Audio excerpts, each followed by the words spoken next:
Thank Yes, that's absolutely correct. You need to present yourself as an unstoppable team. And most of the time, when, like our father said, the divergence, as long as your styles aren't divergent. And that's why it's important for us to not just focus on the marriage, the naming ceremony, having children and paying school fees and all of those things. There are lots of in-between issues which we need to bring to the table and discuss. We need to begin to see the need to scale up in our parenting. And because time has changed, in the past, right? The information level or authority level in the family was like top down. So we have like the father at the top, and then whatever he said, the mother and the children had to obey. But we are living in an environment right now that that's not the case. So how do we want to ensure that what we're saying per time is toward the same objective? We need to have conversations, we need to have meetings, we need to check in with one another. And more importantly, like Brother Idris said earlier, that when he went to give a talk in the UK, and there was a statement he said he made, and someone responding that, oh, that was like the best part. And that actually, it's true. Because the reality is that when our spousal relationship is top notch, then our parental relationship will be the better for it. Most of the time, a gap in parental relationship is an indication that our marital relationship needs attention. It needs grooming.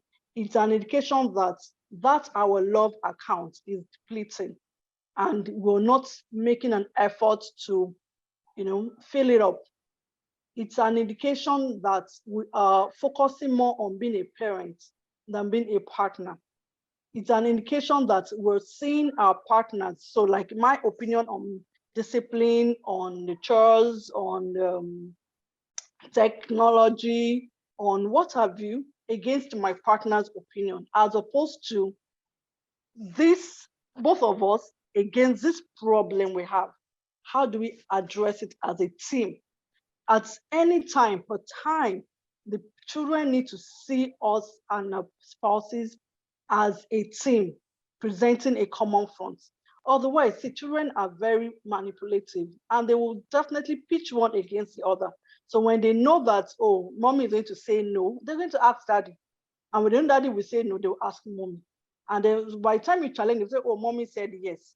And the other thing is that when issues like this happen, you also do not want to aggravate it by undermining your spouse's authority in the presence of the children. So that sometimes say, this is your father, hey, this is your mother. How can I go, okay, he's being irresponsible, he's in this. How can I agree to you to watch so? Doesn't know that there's school tomorrow. And it reminds me of several years ago. So my family lives here in Abuja, and my husband works in Lagos. And when it comes to Abuja, the weekends it comes to Abuja, especially when the children were much younger, we try to have some kind of family ritual around those times. And, it could just be in the house, it could be going out to the cinema or anything.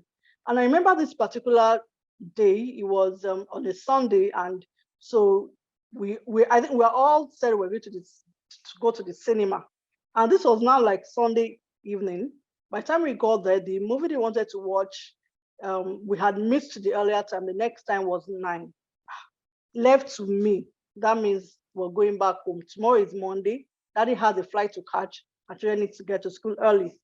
So, but I saw daddy going with the flow with the children. In as much as I was furious, I had to be an epitome of calm and confidence and, just stay through.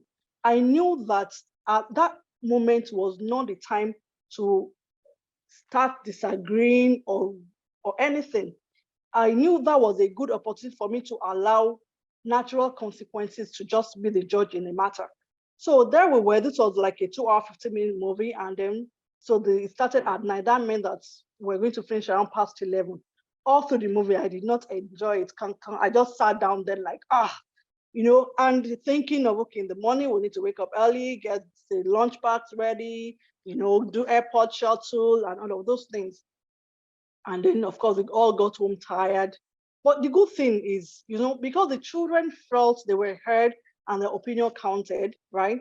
They were supportive in ensuring that we all tried to meet up the following day. Now, imagine if at that time I had said, 9 o'clock, no, we have to go back home. And hey, my husband is a film lover. So you also need to understand what is a pain point or what is something that the other person values. And this is a man that works so hard. So if this is how he has chosen to relax before going back to work, then okay. So I may as well, that one day of will I call it rigor for me, can as well pass. Let it be like the sacrifice I'm making and all. So we need to ensure that even when we disagree, we're not doing it in front of the children. That's not the place. That's not the place for the conversation. The place for that conversation is when we're one-on-one behind a closed door, and most especially when the ambience is calm and good. Everyone has that magic moment when you know that, okay, whatever bill you bring to the table will pass. That's what you want to watch out for. Not, bringing, if you do it while you're frustrated, is either you're going to be criticizing, be commanding, or talking in a deliberate matter. And that, again, will deplete your love account. And someone who is already not feeling validated by you, who is already feeling like, the squabbles are more, will find another way to oppose you. And it's just something that happens unconsciously. It doesn't mean that that spouse is bad or anything.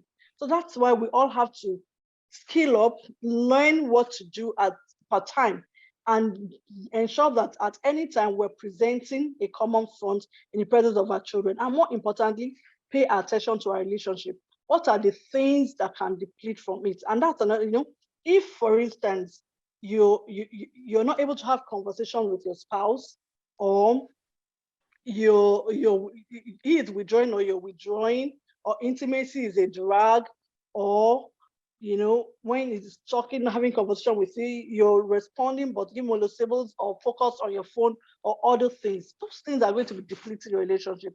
And the natural thing is that when you come and say A, he may just say B, just for that day of, okay, you can't be the boss of me in all areas of my life. Okay, this place, I will show you that I'm the boss of myself. So you want to pay attention and also find ways, tiny ways in between the day, just like our brother Idris said, things that, every child needs to feel in the family. Our spouses also need to feel accepted. They need to feel acknowledged. They need to feel appreciated. So even during the day, can you find a way to just, just hug for no reason, give him a peck for no reason, give him an appreciative message for no reason. And these little things, as small as they seem, actually have a way of nurturing that relationship. And when that relationship is seen as us, we're one team, then it'll be easier for us to agree whether on discipline issues, the school the children should attend, the kind of after school activity they should adopt, the kind whether they should have a phone or not, all those things that seem like, or the food they should eat, whether the child they should do in the homes. When our relationship, our spousal relationship, is well managed, well groomed, well nurtured, all those other things will begin to fall in place better. Thank you.